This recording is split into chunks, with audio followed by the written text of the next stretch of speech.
Welcome to Soccer Morning. Here's your host, Jason Davis. Good morning, everybody. Wow, here we go. It's Thursday. We are on the air.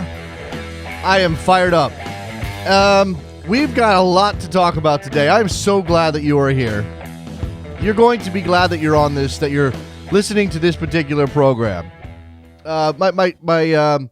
My brain here trying to kick in. I needed some coffee. Didn't sleep all that well. Not because I'm concerned about MLS in the Champions League. No, that's not it at all. But we are going to talk about MLS in the Champions League. In fact, it leads my news this morning.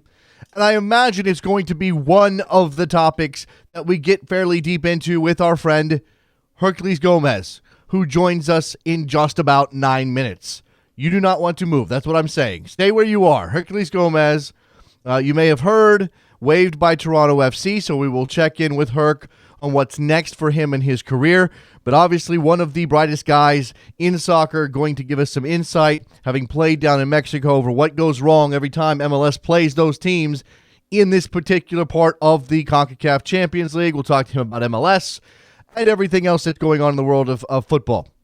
So, again, you are in the right place. You do not want to move. Let's start with our news. Liga MX teams go 4 for 4 in the quarterfinals of the CONCACAF Champions League 2016. Club America sees off the Sounders with a 3-1 win at Estadio Azteca.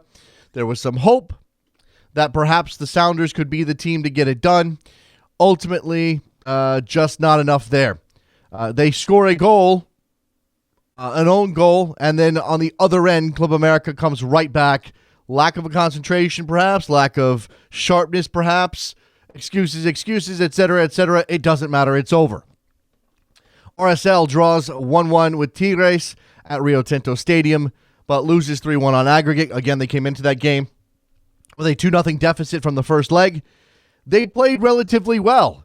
In fact, if not for a double miss and Yura Movsisyan sort of not being sharp enough, perhaps we're talking about a different result in that game. Give RSL credit for putting up the fight. Give RSL credit for being the team that looked most likely to get it done last night. In the end, Gignac puts the exclamation point on the end after RSL's pushing forward. A little bit of laziness on the sequence that led to Gignac's goal. Arms up for the ball going out of bounds when it hadn't gone out of bounds. Next thing you know, it's a goal for Tigres that seals the tie. So they move on. Here's your factoid. CONCACAF guaranteed to have a Mexican champion for the 11th year in a row. 11. That's a lot. That's almost 12, if you're counting. Querétaro versus Tigres. Santos Laguna versus Club America in the semifinals. There you go. If you are still interested in the CONCACAF Champions League, it's going to be an all-Mexican affair. Over in England, both Arsenal and Tottenham lose on Wednesday. Manchester City loses on Wednesday. This all helps out Leicester, who actually did win in midweek. The Gunners fall 6 points back of the Foxes with a 2-1 home loss to Swansea. I mean, talk about a dagger. You lose to Swansea at home when you are pushing for a title. This is why people question the intestinal fortitude of Arsenal Football Club. This is why people call for Arsene Wenger to be replaced. Despite them being better than 85% of the teams in the Premier League every single year, no matter what, come hell or high water, they are not able to get over that last hurdle. Peter Cech and Lauren Koscielny injured. Peter Cech injured by coming up for a header at the closing closing moments of that game. Leaped up, came back down, injured himself. Will miss the game against Tottenham on the weekend. Obviously a crucial match for many reasons. Spurs, again, with an opportunity to go top of the table. They were 3 points behind Leicester. They have a better goal differential. By the way, Leicester did not win, but they lose to West Ham at Upton Park, so they did not chase down the Foxes. Liverpool beats Manchester City 3-0 at Anfield, so a no-show for the citizens. So you've got Leicester 3 points up on Spurs, again, because I failed in the reporting of Leicester City's game, in which they lost. They drew with West Brom on Tuesday to set the table for Spurs to get the lead, being 3 points back. So let me resort myself here. Leicester City top of the table on 57 points, 4 points up on Spurs. You have Arsenal 6 points back at 51, and Manchester City now tied with Manchester United on 47, although City does have a game in hand. That's worth remembering. In Germany, things are getting interesting. Mainz ends Bayern Munich's streak of 11 home wins in a row. That's what streak means. With a 2-1 win on Wednesday, Dortmund wins 2-0 over Darmstadt. So now Bayern's lead in the Bundesliga has cut to 5 points, and Dortmund plays Bayern Munich this Saturday at the Westfalenstadion. They can get as close to as 2 points in the Bundesliga.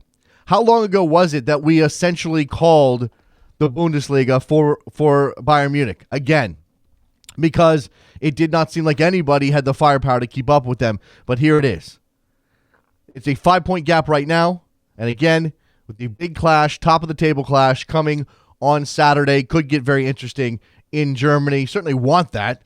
Don't want Bayern Munich walking away with it. Now you wonder if that's going to have some sort of impact on the Champions League for Pep Guardiola and Bayern Munich, who are already dealing with the distraction of the fact that Pep Guardiola is going to be leaving Bayern Munich at the end of the season. There you are. The international side of things, the latest FIFA rankings are out. Make of that what you will. It's the FIFA rankings. It's March. The latest FIFA rankings have the United States moving up 2 spots to number 30 in the world. Mexico stays at number 22. They're the top-ranked CONCACAF side. Costa Rica is at 33. Only one change in the top 25, as a matter of fact, with Italy jumping over the Netherlands into 14th. That makes the Dutch 15th. Belgium remains the top-ranked team in the world. Other results from yesterday. Lots of midweek soccer. Real Madrid wins 3-1 at Levante. Sevilla 1-0 over Eibar. Athletic Bilbao 4-1 over Deportivo La Coruña. Hertha Berlin with a 2-0 win over Eintracht. Gladbach 4-0 over Stuttgart. Schalke 3-2 over Hamburg. Werder Bremen 4-1 winners away at Bayer Leverkusen. And Juve beats Inter on penalties to book a spot in the Coppa Italia against AC Milan. They had to deal with an Inter comeback and then go into penalties where they got the job done and have now booked their spot in the final. In the Coppa Italia, how big of it? I mean, not tuned in to that particular tournament. How big of a deal is that? I mean, it's just another trophy, I suppose.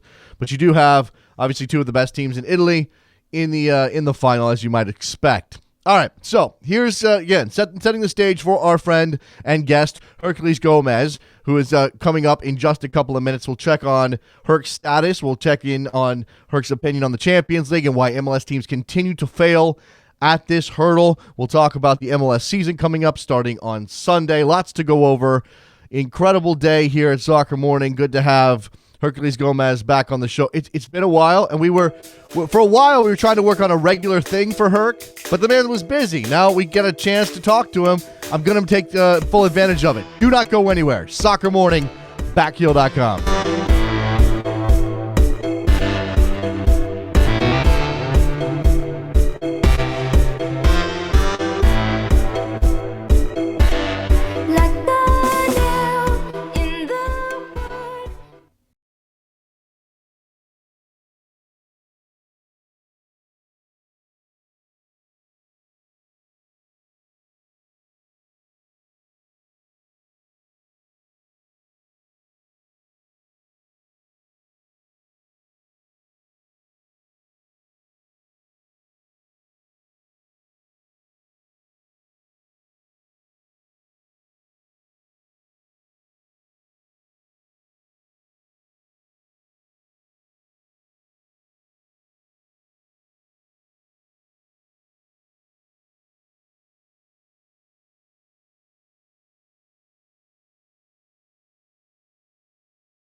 Welcome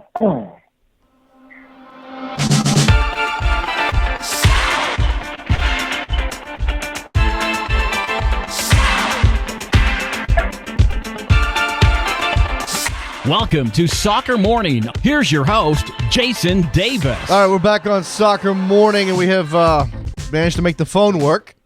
And we've dialed up Herculez Gomez, who joins us now. It's been a while. I'm not sure when you were last on the show, Herc, but it's good to have you back. How are you? I'm doing well, thanks. Good to be back.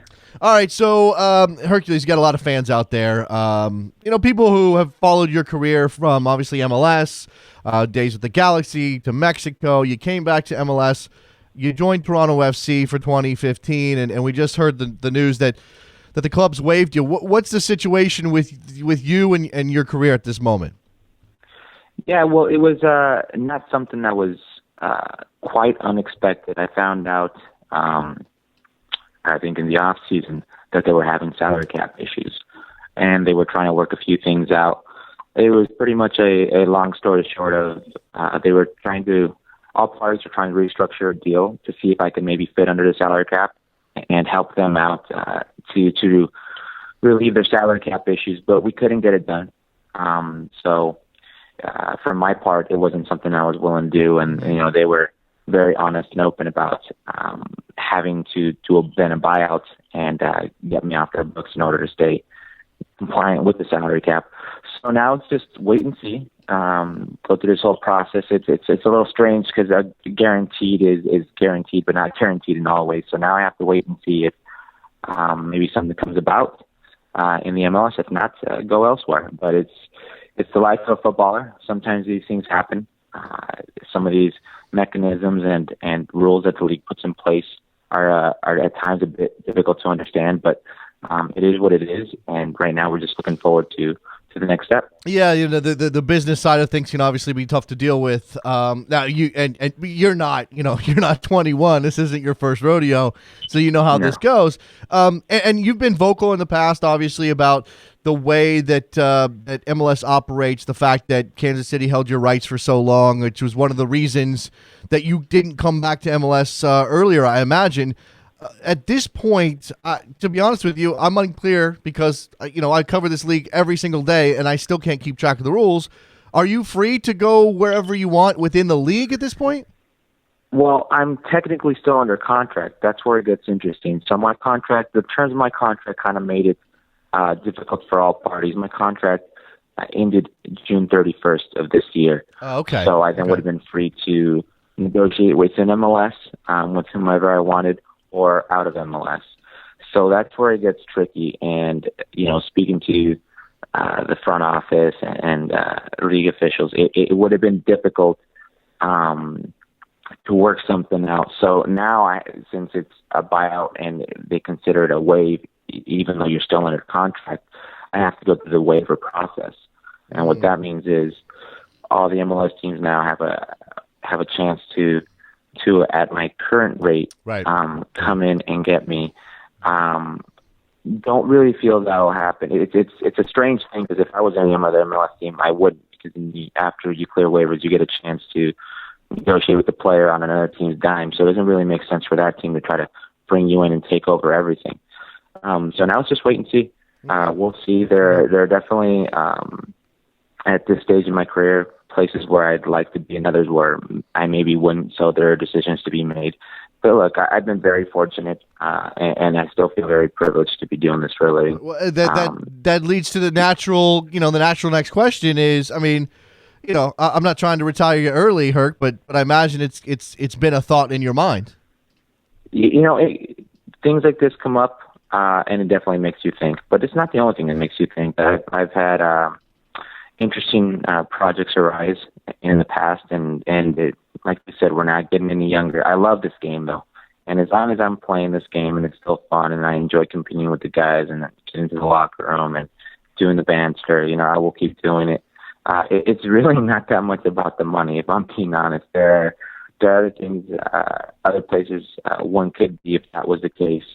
I just enjoy it. I enjoy being part of something. I enjoy the challenge. I enjoy I enjoy doubters. I enjoy the haters. I enjoy proving those people wrong. I enjoy more than anything proving the people that really support me right. So it's one of those things where I'll assess when the situation comes up. As of right now, it's still something I enjoy. So we'll see. Okay. How many phone calls have you fielded from people back home who said, "Come lead the charge for MLS in Vegas"? I've had a couple. I was There you go. I was involved with Justin Finley a while ago when he and the Nordish were trying to bring a Vegas team to MLS. It'd be something special. I actually got a job offer to coach a team in MLS. MLS wants a team. Vegas wants a team there you go. Yeah. in MLS. Vegas feels that they have the MLS caliber of attention. The fan base can grow. There are people definitely interested. It's an international city. It'd be the best away game, in the MLS for sure, hands down. It's something that intrigues people, and sooner rather than later, I hope it happens. Yeah, I was actually just there for my first visit not that long ago, Herc, and everybody I talked to did Uber all around town. All these Uber drivers talking about NHL coming to Vegas, and I'm sitting there as a soccer guy thinking, come on, we got to do soccer in Vegas, not any NHL. Yeah, hopefully, but that's the thing. I really feel whichever team, kind of gets there first is going to cement. It's going to really have just a huge, just take some momentum with them. The city's just starving for something like that. They want their own, something to call their own. The majority of people in Vegas, whether born or raised or transplants, cheers for an LA team, or San Diego team, San Francisco team. They have nothing to call their own if it's not, UNLV. So they really just want something or starving for something. Yeah, so we'll see you there. That's I know you'll be involved one day. I'm sure at some point. All right, so we've established that you're not ready to hang them up. More than likely going to end up somewhere playing. In the meantime, while that process is ongoing, lots of people are going to be asking you about things like we saw last night and on Tuesday night, the Champions League, MLS up against these Mexican clubs, and again, MLS can't get past the Mexican teams. I just saw a tweet from Landon Donovan. I imagine that this sums up many of your feelings as well, that the Champions League problem is an easy one to fix. Change the schedule. More importantly, let teams spend $10 million on 10 to 15 players, not just 2 to 3. Yeah, well, that sounds easy. In theory, that's part of it. But there's so much more. You're talking about, salary caps, scheduling, which you mentioned. Then you're talking about bringing in the right type of players, giving these players international experience, seasoning these players, really putting an importance on this tournament. I feel there should be more emphasis on this tournament. At the end of the day, we talk about MLS wanting to be a top team in the world. Well, you have to win your region first. You can't start with the world if you don't start with the region. So, we have to take over this region. It's going to take total restructuring and working from the ground up. These players coming up through the ranks can't be 21, 22 when they get to their first professional game, and then find themselves in a Champions League game in a hostile environment. It's just not the same as these kids who are getting first team looks, whether it be training or minutes at 15, 16 in other countries. There's a big difference. It's necessity out of comfort. Sometimes in the States, you get out of college and we have these players, I'll play for a bit because it'll be fun. So I could say I play professional soccer and right. At the end I'll go and I'll start my internship here or I'll start my career there.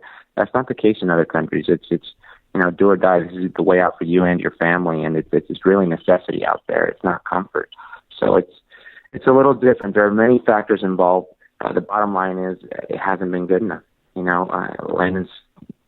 Landon's absolutely right. Spending more on players would be a great first step. I believe we have to spend more on the domestic player. It just can't be bringing more players because then it's just, we're unloading all these international players with international quality on Mexico, but we're getting nowhere with our domestic player. There has to be a balance on that. We have 8 international slots here, and every team can trade it for as many more as they want. I think there's 160 to go around in the league, something like that. It's an insane number. The Canadian player is in a tough position because they count as a foreign player in other markets that aren't Canada. The American player has to compete with players who have been far more experienced and seasoned, and kind of, I believe, are an unfair advantage when it comes to that. So it's a lot of factors that go into actually competing there. Yeah, I mean, and what you're saying that I'm picking up is that there might be different ways to get to the point of being able to compete and win this competition regularly for MLS teams. But the question is, do you want to do that? I mean, if MLS wanted to, and imagine you'd have to convince all those people sitting around that board table in New York, or the table in New York, is if you want to just throw a bunch of money at the problem and open up the foreign roster slots, you could probably win this thing tomorrow. But is that really the way you want to do it? Yeah, that's Pandora's box. You'd fix one. You'd probably get a quick fix in one and a long-term problem in the other. The quick fix would be you'd probably win the Champions League, given the right amount of talent, the right amount of spending to be brought in the right market. You'd get a good team who wins the Champions League, and you'd go to the Club World Cup. The long-term problem would be you can't just do it for one team, so it opens up all these possibilities for all the other teams to bring in more foreign talent, which in the end will stifle the domestic players' growth. Look, it's going to happen with the Mexican national team, with the amount of foreign players coming in. I really consider Mexico now kind of the English Premier League of Latin America with the amount of foreign players coming in. And it's been addressed before. Sooner or later, what's going to suffer will be their national men's national team program. And that'll be the same case for the States if we don't start really spending more adequate time and investment in the domestic player. Well, do you think that there's look, MLS has been conservative, and that frustrates people, but even within that conservative stance, there still is this competition element. Obviously, the U.S. and Mexico rivalry is intense on all levels, Herc, and you know that, but is there a problem if the Mexican League and MLS are trying to, if there's an arms race somehow? I mean, that might not benefit either side, really, in the end. I don't know if I'd say arms race, but they're always in competition, that's for sure. Listen, I understand this more than anybody. I did an MLS Net article, and it blew up all over the web on the other front in Mexico. And I was trending topic in Mexico last night, and I'm getting thousands of messages and tweets and mentions from Mexican fans, voicing their hatred for my comments, taking it on MLS kind of thing. It's just a natural, way the beast for them down there. They're here, anytime it's Mexico, U.S., or just MLS, Liga MX, they equate it with Mexico, U.S. for some reason. And it's they love to compete with each other. It's, I'd like to say for the most part, a healthy competition. It can get out of hand, but it is what it is. I don't think it's just, hey, we want to outdo each other. It's just the natural competition with them. Okay.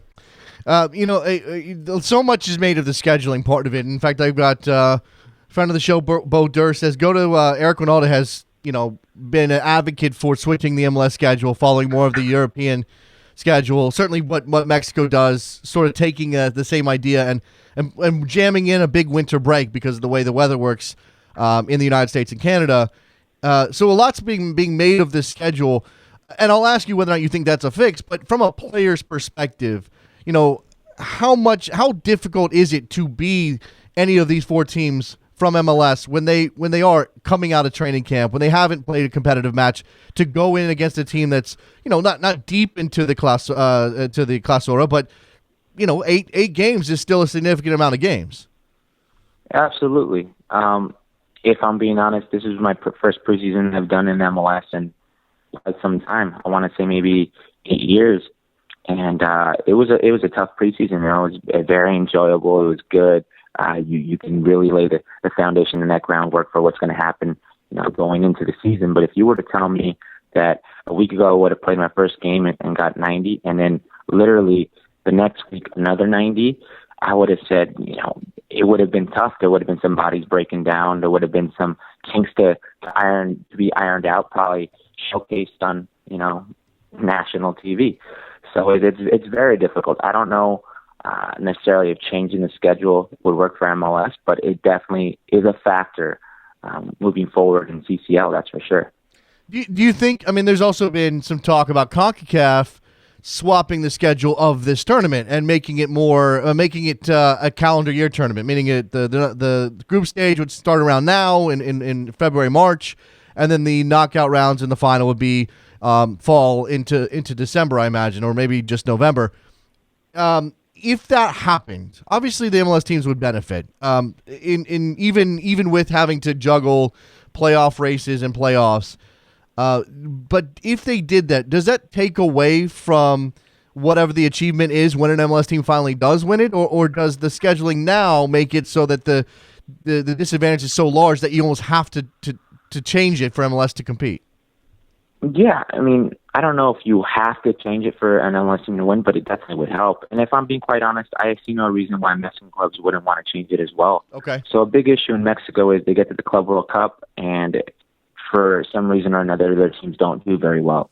So a majority of people seem to think it's because the player turnover in Mexico with their squads every 6 months, they're different players, different teams, and there's mass player turnover. So now you get a chance to send your team who's playing better at the moment, who actually wins that tournament, that same team to the Club World Cup. I think it could be a win-win for both. Ultimately, at the end of the day, winning, the Champions League, the CONCACAF Champions League is one thing, but you actually have to go compete after that. And trust me, I've been to that tournament. It's not an easy tournament. You can't take anything for granted, and you're being weighed on a national scale. They're weighing not only your league's growth, but your region's growth. And then when you don't do well, it's not a good feeling. You feel like you let everybody down. So I think definitely it could be a benefit to both. Yeah, whether or not that happens, we'll see. From a CONCACAF perspective, and look, I mean, we all know that soccer governance right now, FIFA, CONCACAF, CONMEBOL, it's all a mess. People are getting arrested all over the place. So who knows who's even making decisions like this these days. But from a CONCACAF perspective, it can't be good to have Mexico dominate. Again, I mentioned it, 11 years in a row, we're guaranteed a Mexican champion, Herc. That doesn't make the tournament interesting. In fact, I've argued that I'm sort of bored with this, and it's not because I'm an MLS fan and I'm bitter. It's just if one league wins it every time, how is that fun?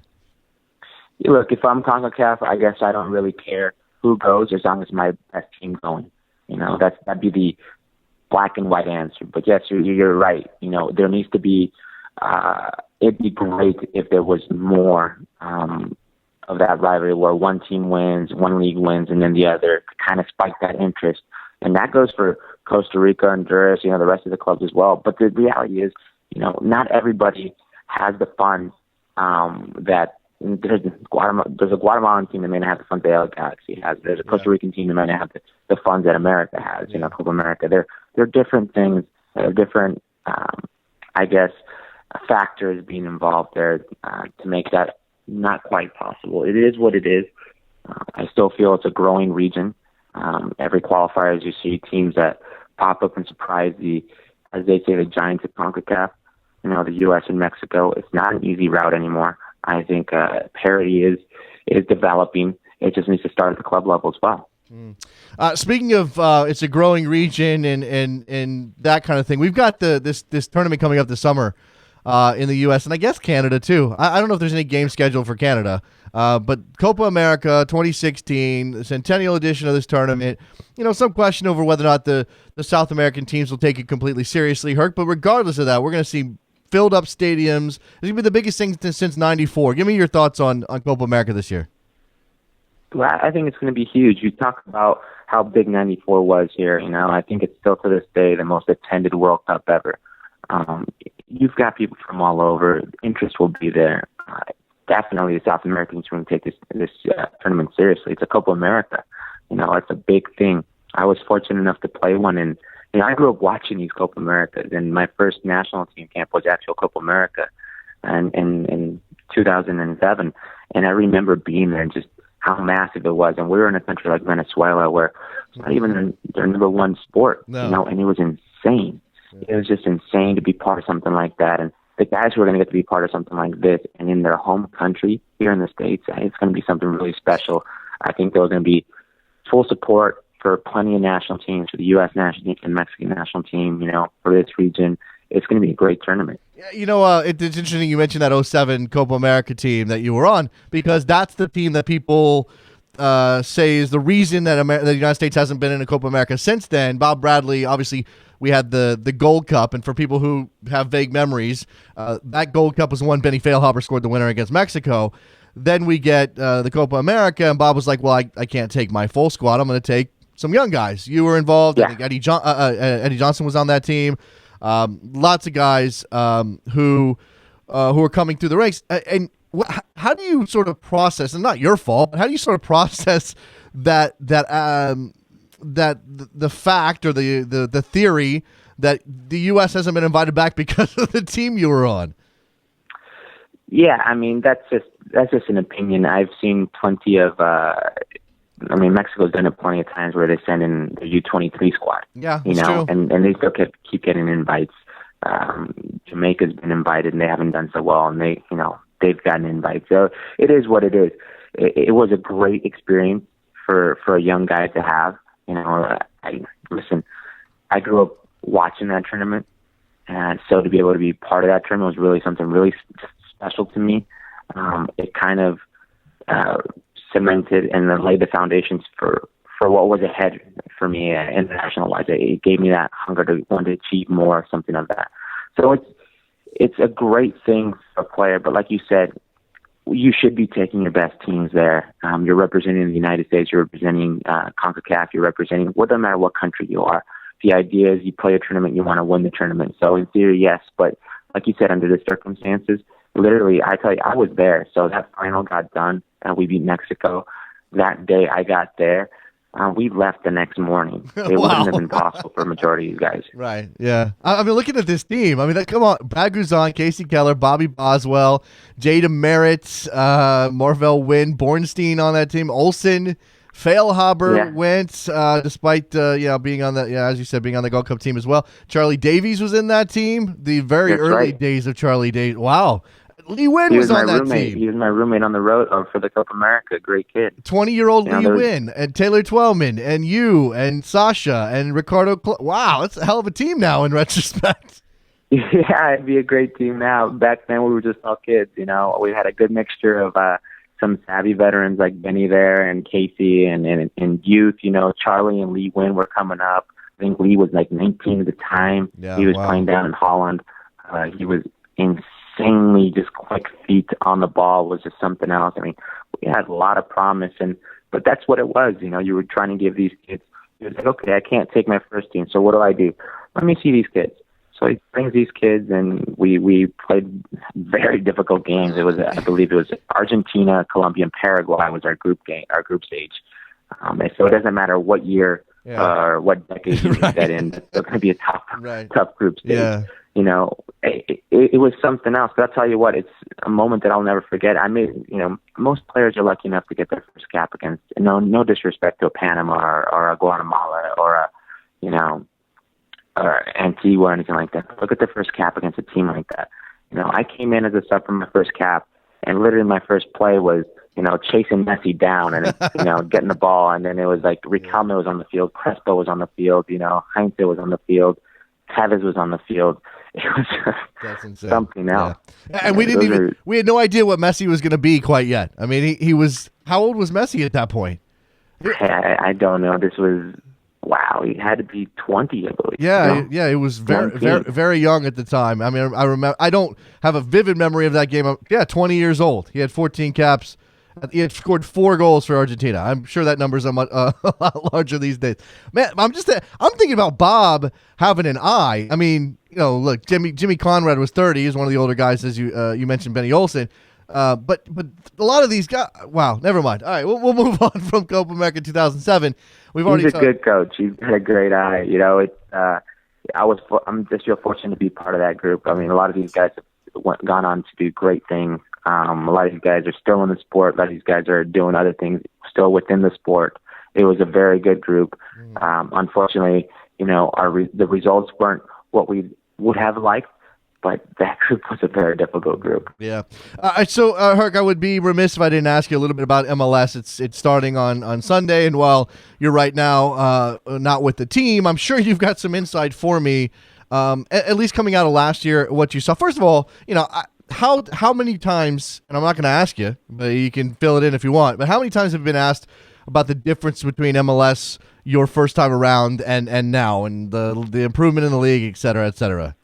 Yeah, I've been asked plenty of times, and to be quite honest, there is a huge difference. I mean, I left the league and I was in Kansas City, and most players, with all due respect to Kansas City, because it's great and it's amazing what they have now, but most players didn't want to be in Kansas City.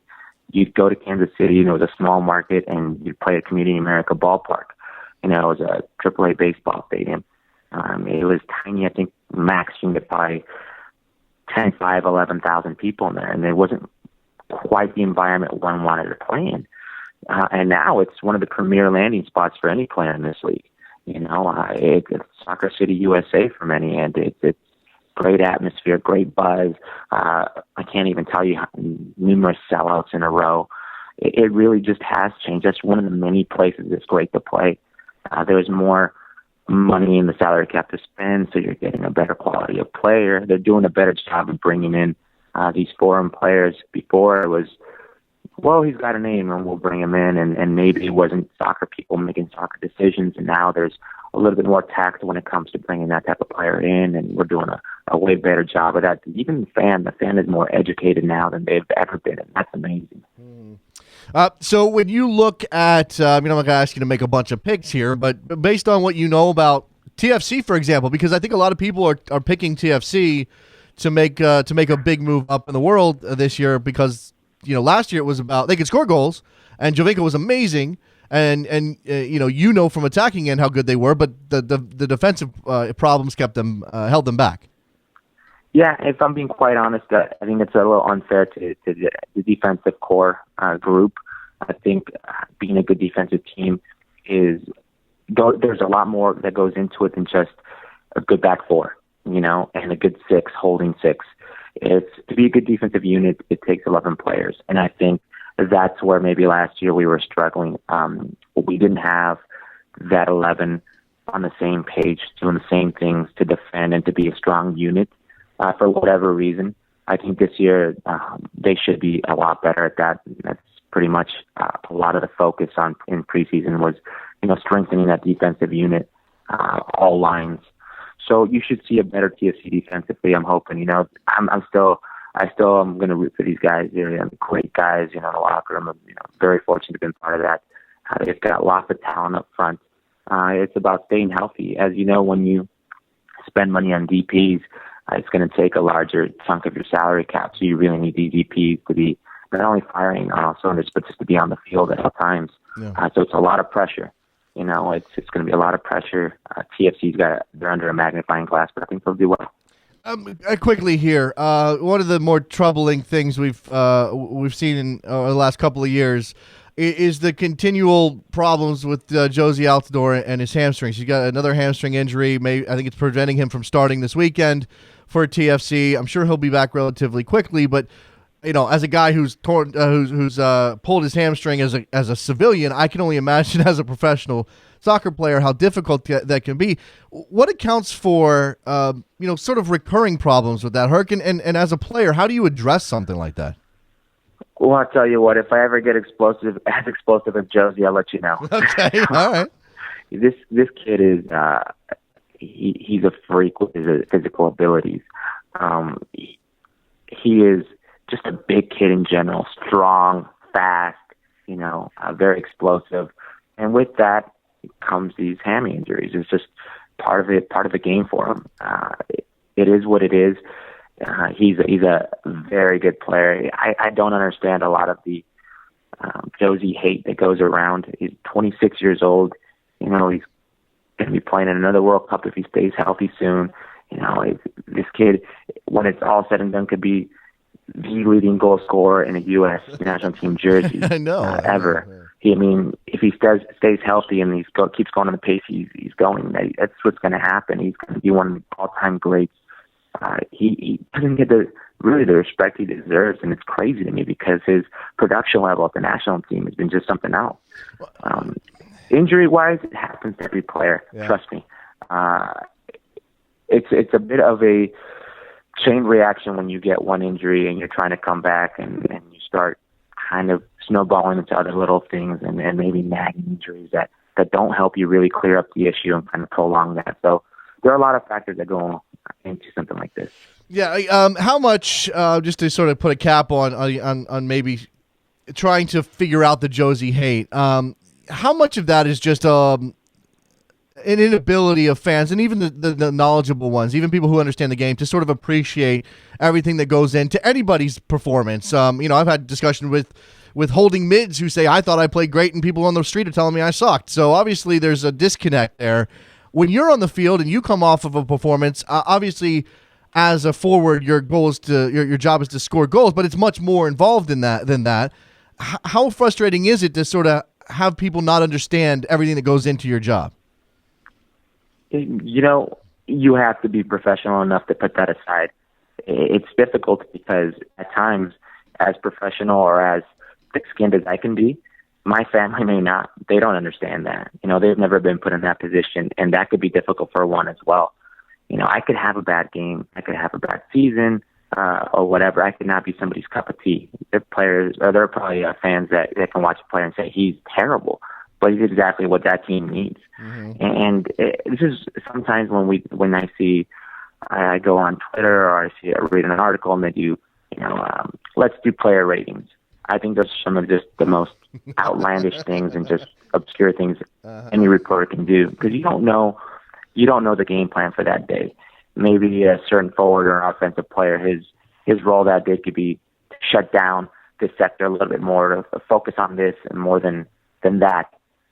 But you're just going to be rated on somebody's perception, and that's very difficult. I think fans sometimes they go with their feelings and get emotional and let that base your decisions. When in theory, if you aren't good enough to be there, you won't be there at the end of the day. And for a player, it's about setting all that aside, doing your best to help your team win. Because at the end of the day, you owe it to your teammates and you owe it to yourself. Yeah. The fans are great. You want to play for them and represent them, but you're doing what you need to do to try to win the game, not try to tease somebody. Yeah, don't tell my editors, Herc, but I hate doing ratings. I really, really hate doing it because I'm very much aware that there's so much stuff I'm not picking up, especially when I'm watching on television, much less live in a stadium. That not was because I probably just lost myself some money there. Let's move on. I'll let you go here. Last thing, I'm thinking about the next steps for you. Obviously, you're looking for a playing gig, and I really hope you find something that suits you and that you want to do. Are we going to have any little Hercs running around anytime soon? Well, that's the idea moving forward. Wife and I are extremely happy right now. We'd like to have some little babies and run around in the future, but we'll see. Right now, all my efforts are on finding the right situation. Look, and this is the thing people need to realize: there are plenty of, I guess, gigs or situations one could be in, but it may not make sense for he and their family. So it needs to be the right situation for us. It can't just be anywhere. I definitely understand that I'm close to the end of my career, and I definitely want to make sure that if I keep playing, it's something where we're all happy. There you go. I hope for the best. Thank you very much for the time. Herculez Gomez joining us on Soccer Morning. Great to have you. Let's not make it so long the next time around, depending on how things are going for you. I expect you'll be busy here very soon. Thank you, Herc. Well, I'm always willing and able. Thanks for having me, guys. There goes Herculez Gomez. Good stuff for him. Let's step aside. We'll open up the phone lines and talk to you on a Thursday. Soccer Morning, backheel.com. Do not go anywhere.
Welcome to Soccer Morning. Here's your host, Jason Davis. All right, there's literally no way this show could get any better than what we just had with Hercules Gomez. So it's all downhill, but it's okay because it's going to be downhill together.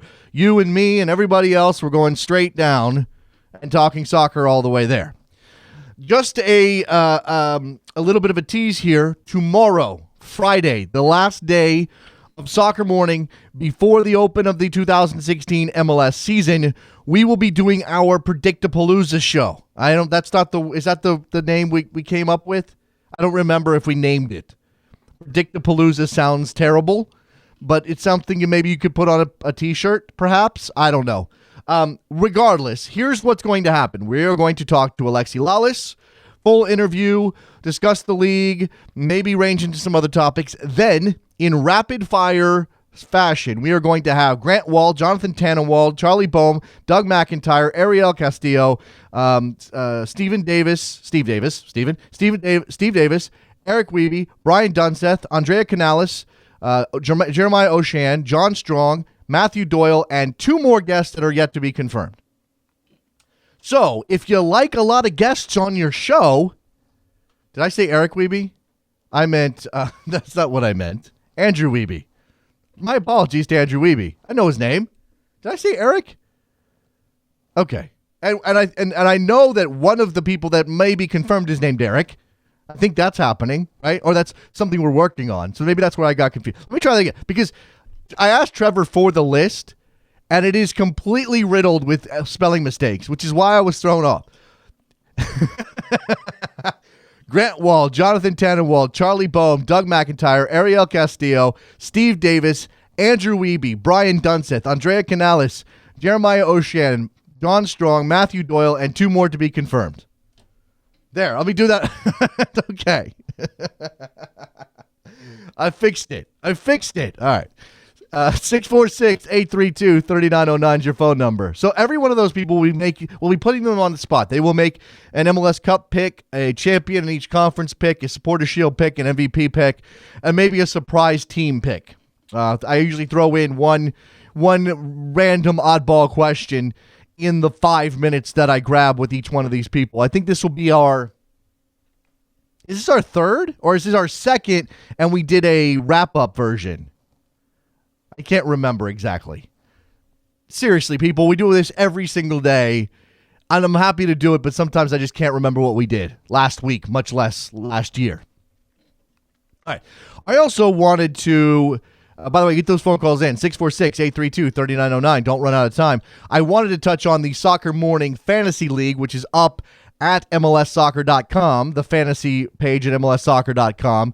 The way to join is there's a link on my Twitter right now, or you can use the code, which is 7236-1827. That is the code to join, 7236-1827. Right now, I don't know how many we've got. A good number of people have joined up already. We got some good names here. Let me just throw out some of my favorites. Because I like puns and I like references to other teams with MLS type things. My team's name is Comunicaciones, which I don't know where that came from. It was in the last minute. I hadn't even thought about what my name was going to be. It's Comunicaciones. And then I did not even include Cuauhtémoc Poku on my team, which is a complete fail. If you're going to name your team after Poku, then Poku has to be on your team. And I didn't do that. So, yeah, laugh at me. It's a win-win for Lee Win and Marvell Win. That's from Kyle. I have no Clutie from Drew. Burning Balls FC from Edgar. Let's see. I'm just trying. Tam Ream from Mark. I'm not sure what that. Oh, Tam rules everything around me. Very good, Mark. I like that one. Ush Money from Brian Shaw. FC Centenario from Jamie. Let's see. Dubai Jet. I'm not sure what that is. I'm just reading some of these. I don't even know if they're good when I'm reading them. Devil's Rejects FC. I've seen that before. That's Paul Santi on Twitter. Or Santi. Let's see. Trap Lords, TRAPP Lords. That's very good. John Wilkinson, a couple of others here. Bandits, New Bedford Whalers. Cool team name from J Bell. There you go. That's meta. Let's go to Roberto in Connecticut, who's on the line. What's up, Roberto? Hey, Jason. How are you? Good morning. I'm doing good, man. You want to bum me out by talking about that thing? Well, I mean, you want to? No, I don't really want to, but it's your show when you call in, Roberto. So go ahead. No. I was just wondering if you saw the comments made by Hristo Stoichkov last night. I saw somebody retweeting or somebody sharing Stoichkov, and then that was retweeted. And let me just say that while I respect Stoichkov for most of his career, minus what he did with DC United and the kid whose leg he broke, I think he's flat. I don't. It's not that he's wrong necessarily, Roberto, but he is painting with a very, very broad brush. No.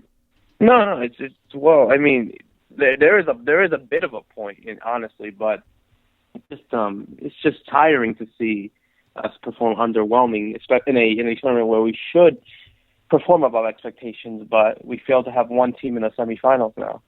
No, I understand. I understand. And look, as long as MLS is failing, people are going to throw that stuff out there. And it's whether it's Stoichkov who did, again, Stoichkov played in this league, so he has, on some level, he has every right to throw out his opinion. I mean, I'm not saying that Hristo Stoichkov shouldn't say these things. I'm just saying that when he does, I'm going to pick them apart. And in my mind, what he said, and for anybody who doesn't know, and I was trying to pull up the actual comment, but I don't have it. By the way, for other people who don't know, Stoichkov is doing Spanish language analysis these days. It's one of the things that he does. He said flat out, MLS needs to stop chasing aging or signing aging European players and focus on development in order to win this competition. Those two things are not mutually exclusive, Roberto, and we've seen that. I mean, for despite the fact that Steven Gerrard and Frank Lampard play in this league, there are a number of young, talented players who are coming through and young, talented players who are being signed out of academies. And yes, MLS has not reached full critical mass when it comes to its academy system, but we are only talking about 10 years. So this is a process. And I think that if we begin to get too concerned, or if we overreact to where MLS is on the development front, we are going to miss the good things that are happening and maybe not focus on them well enough to continue doing them so that we get better at this. And I'm not saying everything's right with the system, but you have to give it a chance to bet in, don't you? Yeah, absolutely. Yeah, of course. Definitely. Okay. And, it's only going to take some time. And I'm just wondering if I could give out the predictions for the MLS Cup. If that's absolutely. Okay? If you want to do that today. Yeah, man, go ahead. Well, to pick the winner of the MLS Cup, I'm going to go for the team that you picked on ESPN FC and going for the Crew. Okay. Yeah. I think that, look, they know who they are. They know their style of play.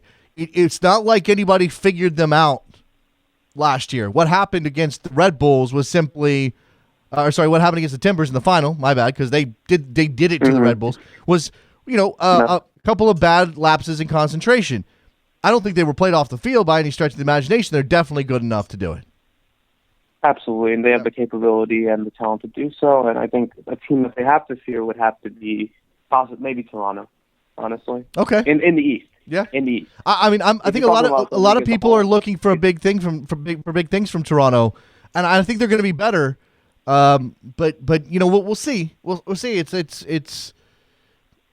You got such an amazing performance out of Giovinco last year. You're going to deal with some absences and some injuries.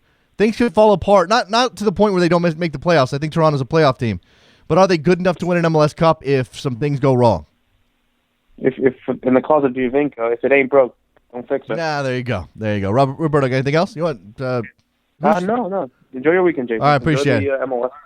Goes Roberto. So yeah, MLS getting underway on Sunday again tomorrow. No time for phone calls, by the way. I just want to make sure that that's clear. With the Guestapalooza-thon prediction extravaganza, we won't have time for calls. Joseph in D.C., go ahead. What's up, Jason? I just want to talk a little bit about the coaching landscape in MLS. Okay. It was last week or past few days. Pablo Mastroeni was quoted from the Burgundy Wave as talking about how hard it is to transfer from being a player to a coach. And he says players cannot coach. Only coaches can coach. So what's the future of kind of coaches in the MLS? I mean, we're kind of seeing a new wave with Greg Berhalter, Caleb Porter, all of that. Are we hitting a transition moment, or have we already hit it? I think that we have already hit sort of a transition moment in terms of the generational shift. I think the next major milestone for MLS is when we get to the point where we are a league that is only that has coaches that only has coaches who have played significant professional careers. Or in the odd case of somebody like a Jose, maybe a superstar on that level who makes a career out of coaching and somehow bucks that trend. But we still have, and I know he was drafted by the Cosmos. I know he played a couple of games, but Bruce Arena was not a professional soccer player by any reasonable standard, and neither was Siggy Schmidt. So those two guys come to mind immediately. And then after that, Joseph, what I think will represent change, but I don't know if it will happen, is a significant interest, maybe on the back of Patrick Vieira and Paunovic if they do well, a significant interest in foreign coaches again.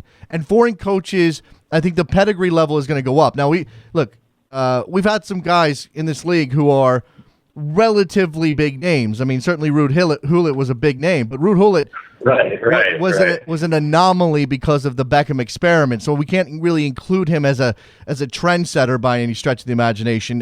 He was a disaster. You have you've had some guys who have been here and then gone on to bigger things. Obviously, Juan Carlos Osorio was here. Carlos Queiroz, who's right now with Iran, has done some things in Europe. So the other way around would obviously be representative of some significant change. But it's going to take a certain type of owner. And I don't know who that is right now. I don't know, maybe Joey Saputo down the line, but Bielo's his boy, so he's going to give him a full shot. Maybe the Galaxy post-Bruce go in that direction. Maybe somebody with a lot of money steps up. Maybe Atlanta feels the need, rather than an American name, decide to go big international, try to go big international. I don't know yet. And kind of along those same lines with that transition, I mean, how hot is Ziggy Schmidt's seat right now? Yeah, I mean, it depends on how they start. A lot of people last night, despite the way that game ended with Club America, despite losing the tie, we're saying, hey, look, this is still a good team. Seattle is still a good soccer team. If Ozzie Alonso stays healthy, they'll be fine. Now, he's got to stay healthy. And I know, look, never damaged my groin like he damaged his groin, but that can't be an easy injury to come back from or to be comfortable that it's taken care of, if you know what I mean. You'll hear guys who come back from knee injuries talk about, you have to trust your knee. Like, it's not just about, is my knee healthy? Oh, my knee's healthy. I got the tendons in there. Can I go all out? You have to have confidence in that. Have to have confidence in that. So Ozzie looks good. That's a good step. I don't think Siggy's seat is hot unless we're talking about Seattle in 8th place come August or September. I mean, that's how bad it would have to be. Yeah. And then if I could throw one last question at you, where's Preki? Yeah, where's Preki, people? I mean, I feel like we've been conned here, and this isn't Grant Wall's fault. Okay. Yes. Grant Wall went and did the reporting, and thank you to Grant Wall. I don't know that he picked that mantle up from me necessarily, but he went and did the reporting. We found out that Preki was with his Serbian buddy in England looking for a club. As far as I know, they don't have a club, and Preki is still missing, and we still don't know where Preki is. Where is Preki? Thank you very much, Joseph. I appreciate it. That's a mic drop opportunity. I'm going to let you go before you ruin it. Let's talk to Greg in Oregon. What's up, Greg? Hey, Jason. Talked to you yesterday, but I didn't get a chance to talk a little Timbers with you. You're okay with that? Yeah, go ahead, man. All right. So driving over Saturday, camp on the wristband line, starting to get excited, and I'm listening to a few podcasts. There's a few good ones for Timbers fans, and there's one. Yeah. There's just 5 guys that sit around and talk Timbers, and they call themselves the Portland Timberos. Yeah. And they do this thing preseason where they do over-unders on some of the players on what they're doing. So something maybe I could throw a couple at you, see if you might have a guess or two. Just for a fun little thing. Sure. For example, Larry over or under 20 combined goals and assists this season. Coming in healthy, finishing strong with that new single pivot they got going. What do you think? If I'm putting money on this and I'm pushing at 20, man, I gotta go under. I mean, he's capable of it. There's no doubt about it. He could be 10 and 10. He could have 8 goals and 12 assists, or 13 assists. But I think he's gonna have at least one injury stretch, and that's gonna prevent him from getting there. Greg, I think it's if he gets to 19, that's obviously still in a remarkable season, but he's not going over 20. Okay. So, side question: if he does go over 20, I know you think he's not going to, but if he does, and the Timbers are in the hunt for the Supporter Shield, is he an MVP candidate? Yes. Or is that going to be locked up by another fantastic Giovinco? No. Well, he'll be a candidate. I mean, he'll be the Benny Feilhaber of 2016. More than likely, depending on whether or not there's another goal scorer. Look, goals are flashy, goals are sexy, goals get attention. You got to score goals. I mean, Benny Feilhaber had just enough goals last year, in addition to his assist total, to get people to say that's a really amazing MVP season. He just got beat out by an even better season by Giovinco and a gaudy goal total from Kai Kamara. So he'll be in the conversation if he gets over 20, sure. Okay. Okay. Well, I watched a little bit of the Sounders match before they collapsed, and I just think not so much that, as we hate the Sounders as we do, I just don't think if they're playing Dempsey in that wide position that they're going to be able to cover that flank well enough to survive in a league where there's more and more wingers that are attacking down that side. And they keep having to pull midfielders over to defend that side. I think they're going to have a little trouble as Club America exploited there. They do, Greg. You got a point, man. I'm going to let you go, but that's a good point. They've got a hole. They do have a hole if Clint Dempsey is being required to run up and down a flank and play defensive soccer. That's not really what you want out of him. Is he capable of it at this point in his career? Probably not to the level you need. The question, and he said more and more wingers that are looking to exploit that area. I would say that, yes, there are some teams who have those players, but is that really going to be a regular concern for Seattle game to game? I don't know. Aaron, I'm sorry, no, not Aaron. We'll go to Aaron in a second. Washington, what's up, my man? Hey, what's up, Jason? How's it going? I overheard you say just now, a few minutes ago, that you're not going to do callers tomorrow when you're doing the prediction. We're going to run out of time, Washington. So you wanted to get in, right? No, that's right. So I wanted to get in, right? So I want to give my prediction. Now, just before I give my prediction, I have to tell you this. You and I are different, right? You are a show host and an analyst to a certain extent, so you have to give a hypothetical, or an educated hypothesis of what you believe is going to be the team that most wins. I am a fan. Yep. So I bet with my heart. Yep. So my prediction is NYCFC win the MLS Cup next year. Hey, that's you know what? Completely defensible position from Washington in New York. Season ticket holder for NYCFC. Sure. That's right. Let's write that down right now. And you know what?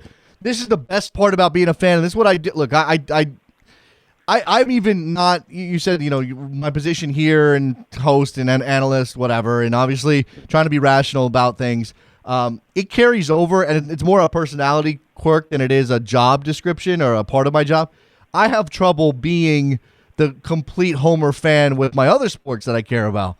I'm rarely the guy who's like, yeah, my team's going to win the Super Bowl. My team's going to win the World Series. I wish I could be that guy. because it's you more have fun. To be that guy. You have what I always. You said it the other day. Well, what if a team goes into the World Cup and says, "No, I'm going to learn." You know, I mean, Right. everything. Every time you go to the World, the U.S. goes to the World Cup, I always bet in pool that they're going to win, and I know I'm going to lose, but in the back of my head, but I always bet because I bet with my heart. I have to somehow believe that. So I have to somehow believe that NYCFC is going to pull it off. Yeah. But whatever happens, and I know that people like Claudio Reyna and Tom Glick listen to your show, so I hope they listen to this, right? Just leave Patrick Vieira in for a couple of seasons at least, okay? Don't do a Jason Christ. And I know, he was there for 2 years because he was there the year before, but that wasn't a playing year.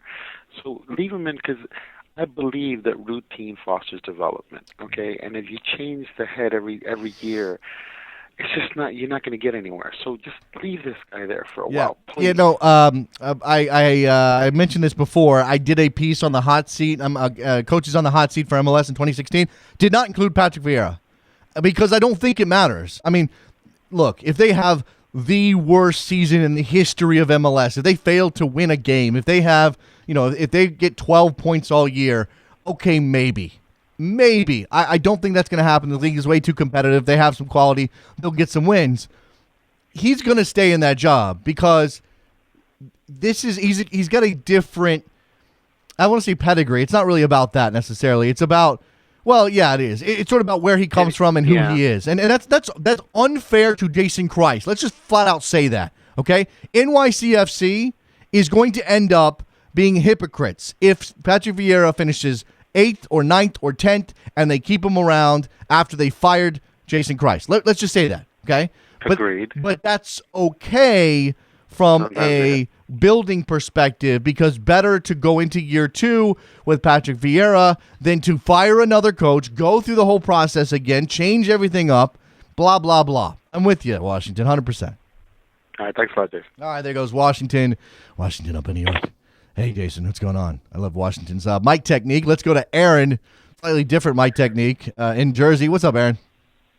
Hey, how's it going? That was a great call. I mean, I think, routine does foster, development. And, and speaking in line of that, I think there's small things that we can do to make the CONCACAF and Mexico U.S. stuff just work better. And I'm a little surprised that, MLS, U.S. Federation, and the same with Liga MX don't really just have a better working relationship given the amount of money that they leave on the table. Because that's really what this turns into is just, we're sitting, with these two regional powers who just don't really play great football together.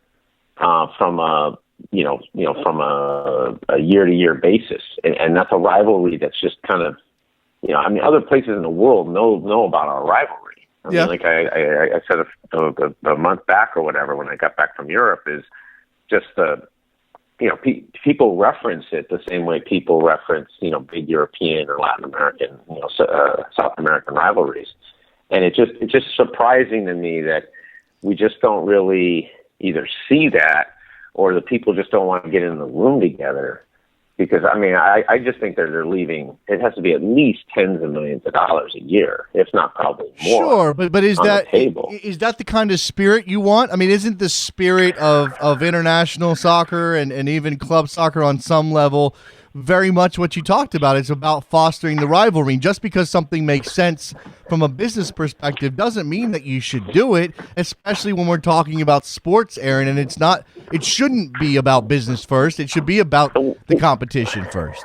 I think it's a combination. It's very, one feeds the other, especially when you're looking at the tight regions. If you look at in France, Lyon against, Saint Etienne. You have these just historical regional rivalries, and there's no way that, Tijuana and the Galaxy shouldn't just be this great rivalry there, right? There's no way that the same thing in the kind of like the Tola, Texas area and northern Mexico shouldn't have similar rivalries. These are just kind of, I don't want to call them free opportunities, because I don't just mean in the business sense. I just mean in just good football. I'll tell you. It's exciting if players going back and forth. Traders, I agree. Boston, I agree. New York. But I'll tell you where my brain goes, and this isn't a reason not to do it. You don't avoid something because it'll be difficult. You try to find ways to fix the problems. But man, if we opened up some cross-border soccer action, I can just imagine some of the nastiness that might come with that on both sides. There would be, you can guarantee some racist behavior. You can guarantee, American teams facing the thrown coins and bags of urine type of situation. That already happens. I mean, is that something that we really want to have to deal with? Does that complicate soccer? I mean, I think in some ways we deal with it anyways. We just don't deal with it. I think, part of what makes sport great is that it's a manifestation of kind of who we are. And if you look at when it can be best, it's when we kind of overcome, who we were. I know that's being a little philosophical, but I mean, I just think there's, inherently we are all a little Mexican, and inherently Mexicans are all, American. And I don't mean U.S. American only, but it's just, we all have each other, and we're all stuck on this part of the hemisphere, and no one's moving. And so, and I think soccer is one of the few things that, both countries, maybe it's obviously not both countries' top sport always, but it's a constant. It's always there. And I just think over time we're going to have to deal with this anyways, right? I mean, over time for CONCACAF or MLS or Liga MX to become really what they all say they want to be, we're going to deal with each other from a more competitive standpoint. I view it as I don't know that I view it as an eventuality necessarily, Aaron, but I do think that look, there are opportunities, as you would say. There are opportunities there. Does that mean we should take those opportunities? I think that's a different question. There's a philosophical element to that, and I think that the for the people on the American side of things, there are ways, and I sort of touched on this with Herculez Gomez when it came to spending on MLS teams to go win the Champions League. There are ways there are shortcuts available. There are ways not to game the system, but to sort of say, well, let's throw up our hands on this long, arduous, slow growth process, and at least in terms of player quality and spending, and just throw a bunch of money at the problem and figure it out that way, and bring in 1,000 new foreign players, and that'll fix everything. Knowing at the same time that that's not what's best, or that's not what's going to get the country to where it wants to be as a soccer playing nation. I'm just saying that it's a pro and con situation with everything.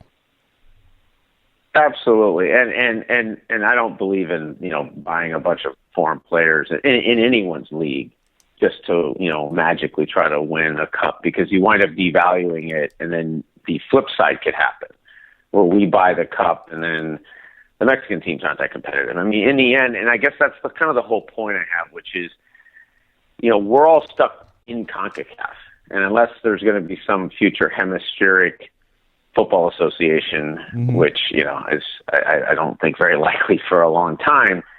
This is our CONCACAF, and ultimately Mexico and the U.S. This is our rivalry, and we'll have great upstart teams, and obviously Costa Rica has something to say about all of this, and I think long term they probably have a lot to say, but in the end it's like we're all stuck with what we have, and we should really at some point try to make small changes every year to make these things work better.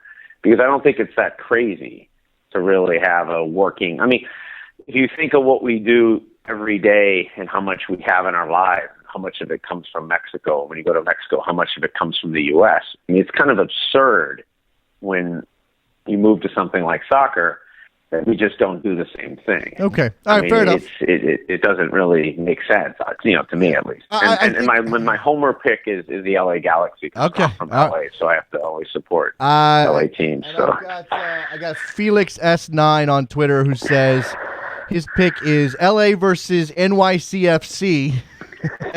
with LA winning 3-1 in the final. So he's picked. And I would like that because my daughter loves NYFC because Prelo plays there. So there you go. Aaron, appreciate the call. It's food for thought every time you call in, and thanks a lot, man. I'm gonna let you go. Thank you. We're gonna wrap up this edition of Soccer Morning. Well, everything that Aaron said is fascinating, and we've all thought about that. We've all thought about the combination of USA and Mexico, and there's even been those weird, completely unsourced, ridiculous rumors that the two leagues would merge into some sort of weird North American Super League, which I think is unwieldy and impossible, and culturally we have a lot of problems with that. There's been the suggestion, obviously, of CONCACAF and CONMEBOL combining, but that creates a travel problem for everybody. I think that and I've said this about the FIFA scandal, when people said, whoa, why doesn't so-and-so pull out? Why don't we start a new organization? Why didn't the United States get out of FIFA? Well, it takes somebody with the cojones to pull themselves out, to actually step out and choose a dangerous sort of risky path in order to get anybody else to follow. So maybe the United States could step out of FIFA and get people to follow, or maybe the United States is now on its own and eliminated itself from any World Cups for the rest of time, in which case soccer dies here, or at least takes a big step back. Or in this case, maybe Mexico says, we're not getting better in CONCACAF. CONCACAF is stifling us. CONCACAF this, CONCACAF that. We're going to apply to join CONMEBOL. CONMEBOL says, sure, come on in. Very much, I'm thinking of an Australia AFC type of situation, which then leaves the United States in a difficult spot. Because is the United States able then to go and join CONMEBOL as well as the 12th team? Where does that leave Costa Rica? Does Costa Rica become New Zealand in Oceania? It's politics. All right. Let's wrap it up. Thank you very much to everybody who called in. Excellent. Man, what a show. Herculez Gomez, excellence for about a half an hour there. And then all these callers, Greg, Washington, Joseph, Roberto, Aaron, you guys are all brilliant. Thank you very much for that. Let's do this. Let's see it tomorrow. Again, it is Predictapalooza tomorrow. It is Guestapalooza, Guestathon, Predictathon, MLS 2016. Join us then. Alexi Lawless, Grant Wall, host of cast of thousands. It'll be fun. Yeah. See you then. Bye.